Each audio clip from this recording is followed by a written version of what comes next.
Historically, women do get paid less than men, and they don't get the same opportunities as men. Men have no problem going in and asking for those things. And I think as women, we tend to find all the reasons why we're not worth those things.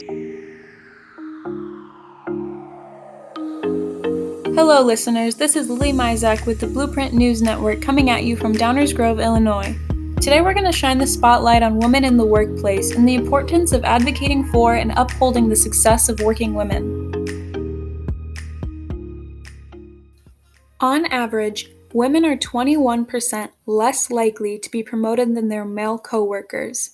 Michelle, who was the VP of Tax at a large manufacturing company circa 2018, is here to give insight into a situation in which she actively advocated for the promotion of a female employee to take over her position as she was leaving the company.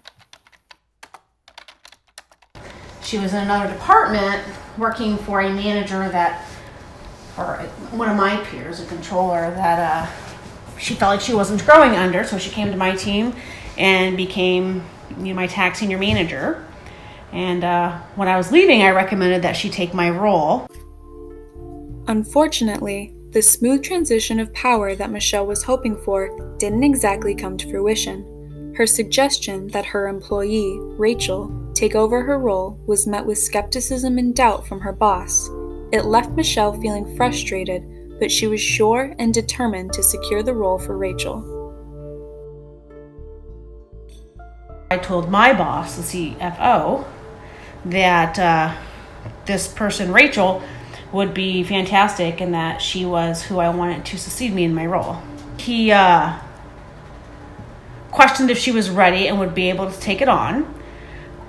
He entertained the idea of trying to look for a replacement for me or maybe having an outside consulting firm help, but I told her I really thought that Rachel should get a shot at it. She was been at the company for quite a while, even if not in that role, and had a really great background. So, I knew that she could do the job.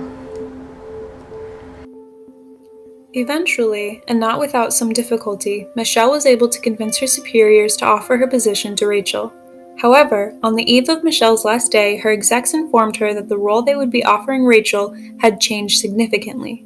To better understand the last-minute and under-the-rug change, I spoke directly with Rachel, the accountant that would soon be taking over for Michelle. They had talked about maybe moving the role underneath somebody else. So it initially reported to our CFO, and they were thinking about maybe changing it and moving it to our corporate controller. That's not what I wanted. Part of why I wanted to take the role was to be able to show that I could do this. Like, I could take responsibility for the department. I could run it. I could make decisions for our group. And I just felt if we moved the position under corporate accounting, I just wouldn't get the opportunities that I was looking for.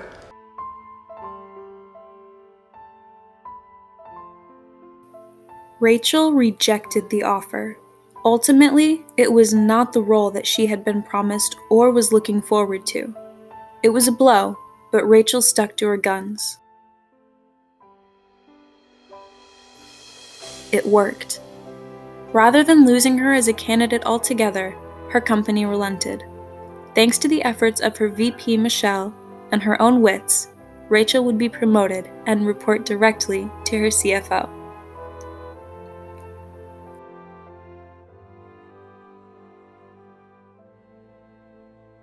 While Michelle now works for a different company, she has maintained a close relationship with Rachel.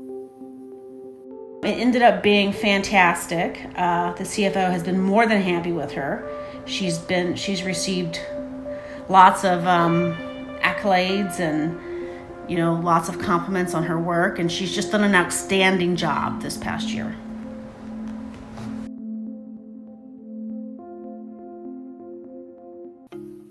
Both Michelle and Rachel agree on one thing in particular. The key to working women finding success is other women upholding and supporting them throughout their journey.